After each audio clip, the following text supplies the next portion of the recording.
In a quiet residential neighborhood on the outskirts of Albany, New York, Emily Harrison was experiencing the most important morning of her life. She worked as a romance novel editor at a small publishing house and had been waiting for this day for 3 years. The soft September morning sunlight streaming through the large windows of the hotel bridal suite beautifully illuminated her white wedding dress. "Emily, take a deep breath. You look absolutely beautiful," her best friend Rachel said, gently placing a hand on her shoulder. Rachel had been with her since early morning as her maid of honor, trying to ease Emily's nerves. "You've waited 3 years for this, so today is going to be perfect. Just imagine the look on Michael's face when he sees you." Emily smiled in front of the mirror. Indeed, it had been nearly 3 years since she met Michael Bennett. He worked as a project manager at a major IT company. Tall with kind brown eyes, he was Emily's ideal man. More than anything, she was drawn to his sincerity and warm personality. Emily's family situation was complicated. Her mother Nancy ran a small flower shop. She was a strong woman who had raised Emily on her own. Her father had moved to another state after divorcing her mother, and they had lost contact ever since. For Emily, her father's absence had been a long-standing source of pain. Even for today's wedding, she planned to have her mother escort her down the aisle. Michael's family, on the other hand, was warm and had welcomed Emily wholeheartedly. His father Robert was a retired banker, quiet but thoughtful. His mother Carol was a former elementary school teacher, conservative but loving, treating Emily like her own daughter. Michael had a sister named Sarah who was also an elementary school teacher. Sarah had a bright personality and quickly became close to Emily. Emily and Michael's meeting had been at a company party 3 years ago. Emily's publishing company and Michael's IT firm were collaborating on a digital publishing project, and a party was held for all the stakeholders. That evening, Emily approached Michael, who was standing alone. He smiled somewhat shyly, and they started talking about work, then moved on to discuss books and movies. Michael was sincere and kind, the ideal man Emily had envisioned for years. He never put on airs and always put others first. As they continued dating, Emily realized she could be completely natural around him. In their second year together, Michael surprised Emily with a proposal on her birthday. Kneeling in the restaurant, he said, "Being with you makes me feel like I can become the best version of myself. I want to make you happy for the rest of your life," as he offered her the ring. Emily couldn't stop crying. Nancy wholeheartedly blessed their engagement. "He's such a wonderful man, almost too good for you," she said, rejoicing in her daughter's happiness as if it were her own. For a mother who had raised her daughter alone for so many years, Emily finding a good man was the greatest relief possible. The wedding was to be held at the historic St. Patrick's Church in the suburbs. The beautiful stone church had over 100 years of history, where many couples had pledged their eternal love. About 100 guests from both families were invited, including many colleagues from Michael's workplace. Emily wore a white mermaid dress and the pearl earrings she had inherited from her mother. As Rachel adjusted her veil, she said, "Everything's perfect now. All that's left is to head to the church." Emily looked at herself in the mirror one last time and whispered in her heart, "A new life begins today." The happiness she had longed for was finally within reach. At exactly 2 o'clock in the afternoon, the majestic sound of the pipe organ resonated throughout St. Patrick's Church. The melody of Bach's Jesu, Joy of Man's Desiring, echoed off the stone walls, enveloping the entire sanctuary in a sacred atmosphere. 100 guests stood, and all eyes turned to the church entrance. Emily gently placed her hand on her mother's arm and took a deep breath. The train of her white mermaid dress spread beautifully across the floor, and the lace veil she had inherited from her grandmother flowed gracefully behind her. Emily's heart was pounding as she began walking down the aisle. Relatives and friends sitting on both sides watched with warm smiles. Michael's company colleagues were lined up on the right side. Emily walked while checking each of their faces one by one. As she approached the altar, Michael's figure became clearly visible. He was dressed in a black tuxedo with a white boutonniere on his chest. However, unlike the happy expression Emily had expected, Michael's face was unusually tense. A thin layer of sweat was visible on his forehead, and his usual calm expression was nowhere to be seen. James, the best man standing next to him, was also looking at Michael with concern. "He seems really nervous," Emily whispered to her mother with a small smile. "But that's what makes him cute." Nancy nodded gently at her daughter's words. It was natural for many men to be nervous at their wedding. Emily sent Michael a loving smile to help ease his nerves. When they arrived at the altar, Nancy placed Emily's hand in Michael's. Emily felt that Michael's hand was cold and trembling slightly. She gently squeezed his hand back and whispered, "It's okay." However, Michael didn't respond. He just looked at Emily with a pained expression. Father Francis, the officiant, began the ceremony with a gentle voice. "Dear friends, thank you for gathering here today for the wedding of Michael Bennett and Emily Harrison. Marriage is a sacred vow made before God, a beautiful ceremony where two souls become one." As the priest continued speaking, Emily noticed that Michael's condition was becoming even stranger. His breathing was shallow and rapid, and he seemed to occasionally glance toward the back of the venue. Emily tried to turn around too, but she had to focus on the priest's words. "Now, let us proceed to the vows." The priest turned to Michael. "Michael Bennett, do you take Emily Harrison to be your wife, to love and cherish her in sickness and in health, for richer or poorer, until death do you part?" The venue fell silent. Emily looked at Michael with an expectant expression. However, Michael tried to open his mouth but no voice came out. Several seconds passed, and murmurs began to rise in the venue. The priest gently prompted, "Michael." Still, Michael remained silent, just continuing to stare at Emily. Anxiety spread through Emily's heart. "Michael? Are you okay?" she asked in a small voice. Michael showed a pained expression, and she could see the sweat on his forehead increasing. But he didn't answer anything. The murmurs in the venue grew louder, and the guests were leaning forward with worried expressions. Best man James approached with concern. "Hey, Michael, what's wrong?" He placed his hand on his friend's shoulder. Surprisingly, Michael answered James in a small voice, "I'm fine." At this moment, Emily was shocked. Michael could speak, but he wouldn't speak to her. "You won't speak to me?" Emily was confused. "Why? What's happening?" Her voice was trembling. Michael looked at her with an expression full of anguish, but still said nothing. As if bound by something, he kept his mouth firmly shut. As the atmosphere in the venue grew heavy, Father Francis showed quick thinking. "Then, let us simplify the vows. Michael, do you vow to love Emily and cherish her for life? Please answer yes or no." Michael slowly nodded. He didn't speak, but it was clearly a gesture meaning yes. The priest showed a relieved expression and asked Emily the same question. Emily, though confused, answered clearly, "Yes, I do." The ring exchange ceremony was also conducted in a strange atmosphere. Michael silently placed the ring on Emily's finger with trembling hands. His movements were careful, but they lacked the gentle kindness that was typically his. As Emily similarly placed the ring on his finger, she was screaming in her heart, "Please, say something, anything." Finally, the priest's words, "The groom may kiss the bride," rang out. Michael approached Emily and gently kissed her lips. At that moment, Emily saw tears welling up in his eyes. They weren't tears of joy, but tears filled with deep sadness and pain.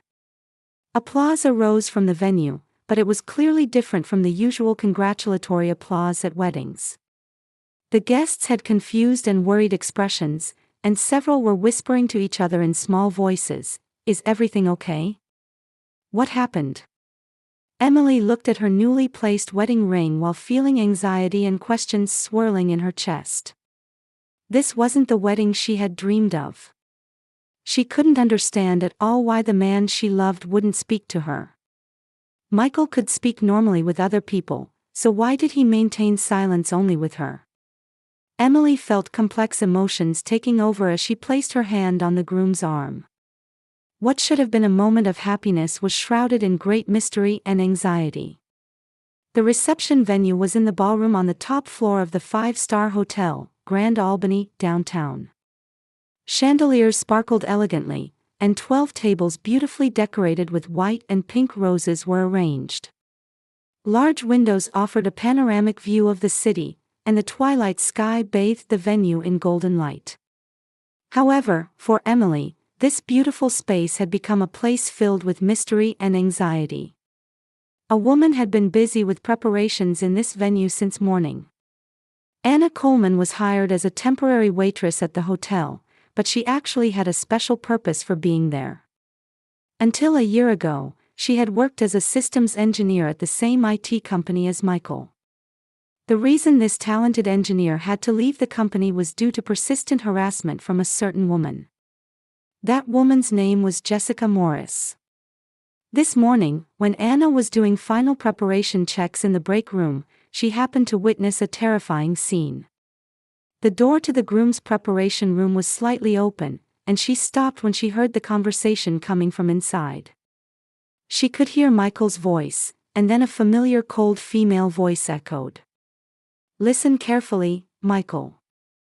If you say even one word to Emily today, I'll send these photos to everyone." Jessica Morris's voice was cold as ice. Her parents, relatives, friends, company colleagues, "I'll let everyone know what kind of man you are. A man who was having an affair." Anna gasped. Peeking through the crack in the door, she could see Jessica in a red dress, threatening Michael with a smartphone in her hand. Michael pleaded with an expression full of anguish, "Please, stop this. Emily has nothing to do with this." "Nothing to do with it?" Jessica continued with a mocking voice. "You abandoned me and chose her. Today is my day of revenge. I'm going to ruin the most important day of her life. If you say even one word, these photos will be spread forever." Michael sat down holding his head. "Please, Jessica. I apologize for what happened in the past. But don't involve Emily." However, Jessica wouldn't listen. "It's too late. I've already decided. Today, you won't say a single word to the bride. If you do that, the photos will be safe." Anna made up her mind. A year ago, when she was forced to leave the company due to Jessica's harassment, no one helped her. But this time was different. She might be able to help innocent Emily and Michael. She decided to stay at the venue as a waitress that day and wait for an opportunity. When the reception began, Emily and Michael took their seats at the head table. Emily was smiling beautifully, but Anna could see the deep confusion hidden behind that smile. Michael remained silent as usual, occasionally looking around the venue to check on Jessica's whereabouts. "Michael," Emily gently took her husband's hand. "What's wrong? Why won't you talk to me?"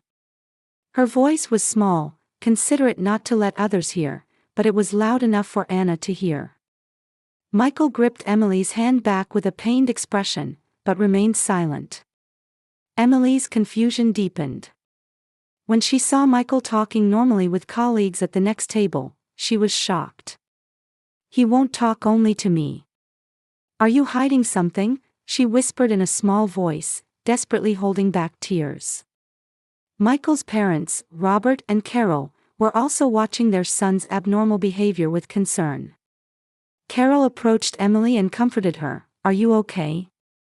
Michael is a very nervous child. Emily's mother Nancy also encouraged her daughter, "I'm sure he's just nervous.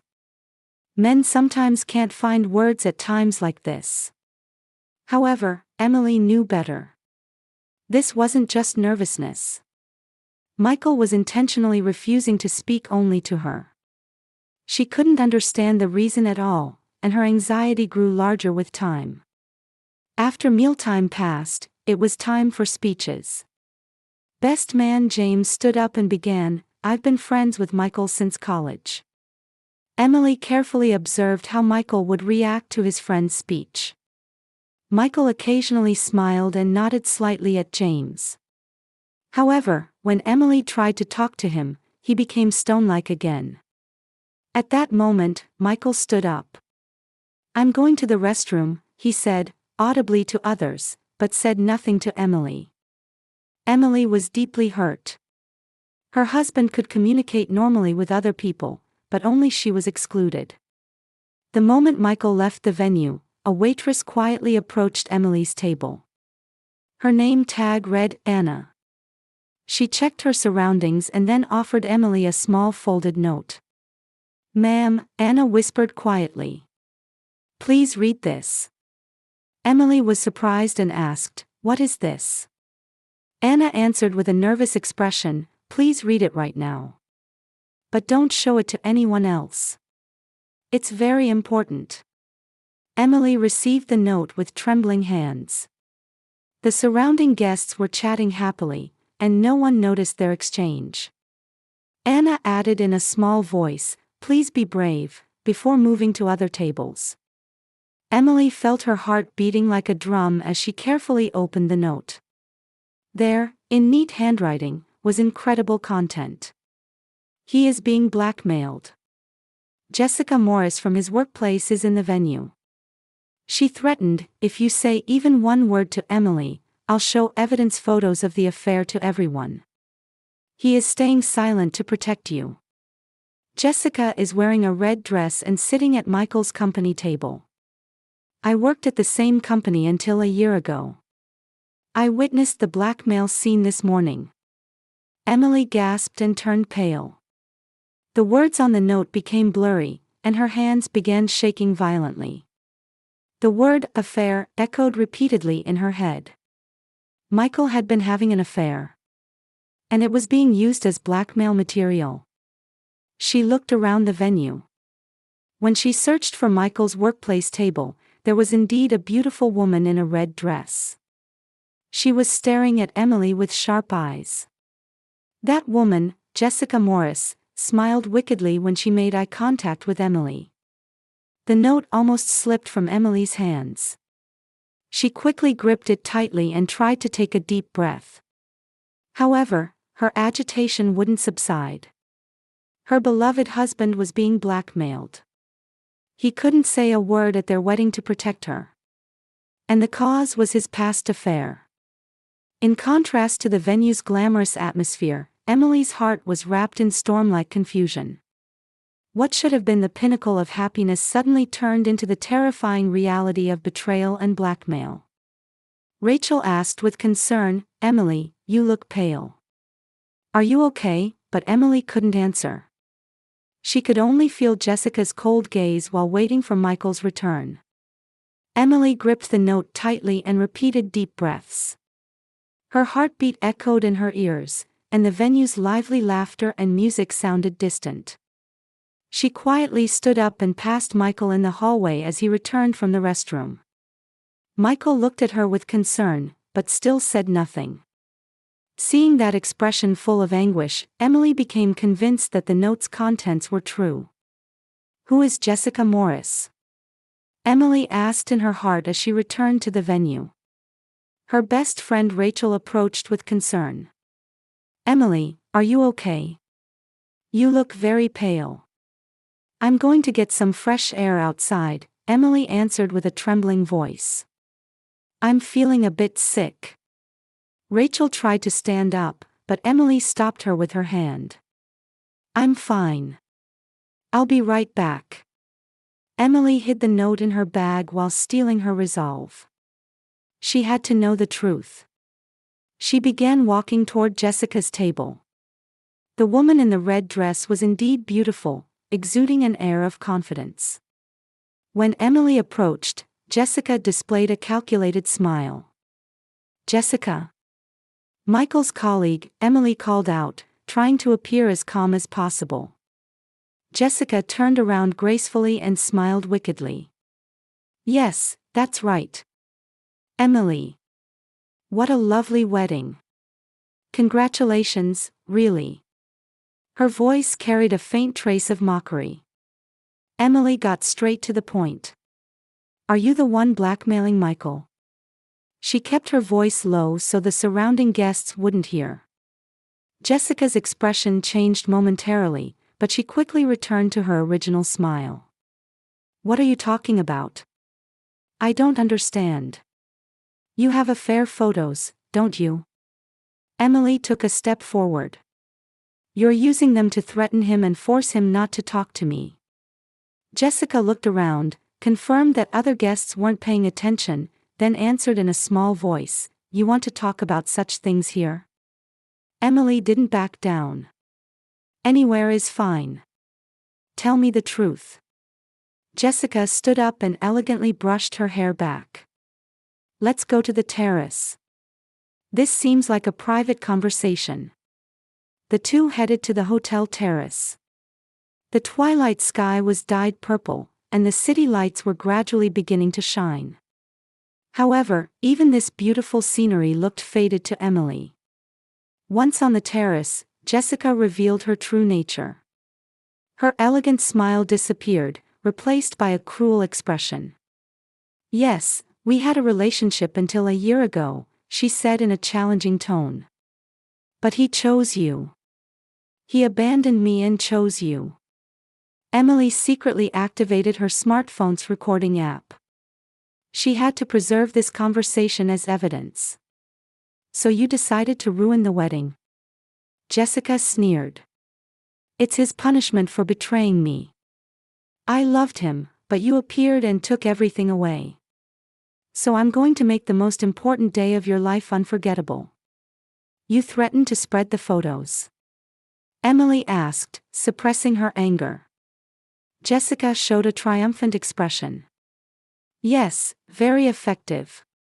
If he says even one word to you, I'm ready to send them to everyone's smartphones simultaneously. Your parents, relatives, friends, workplace colleagues, everyone will see. Along with the happy newlywed photos." Emily continued recording while trying to maintain her composure. "Do you know that's blackmail?" Jessica's expression changed momentarily. "Do you have proof?" However, she quickly regained her confidence. "I haven't done anything. I'm just attending the wedding as an old friend." At that moment, the terrace door opened and Anna appeared. She approached the two with a determined expression. "I'll be a witness too," Anna said in a strong voice.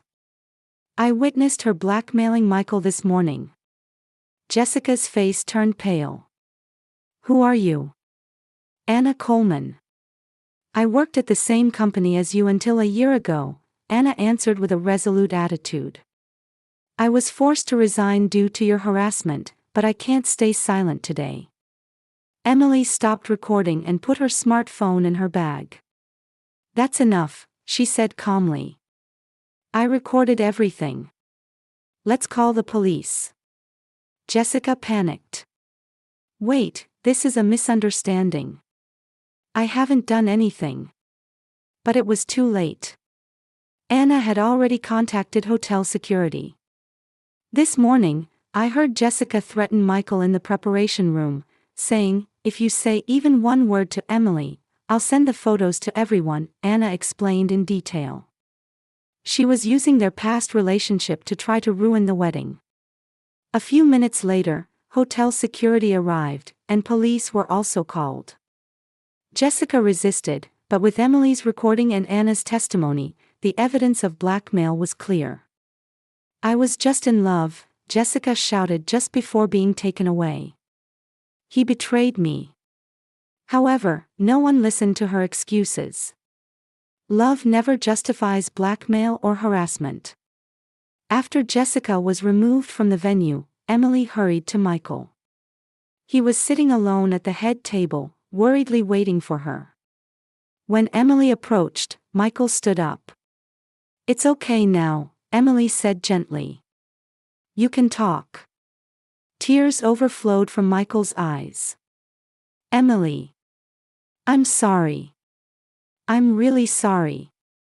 He could finally speak. "I didn't want to hurt you. But in the end, I hurt you even worse." The two embraced, and warm applause arose from the venue.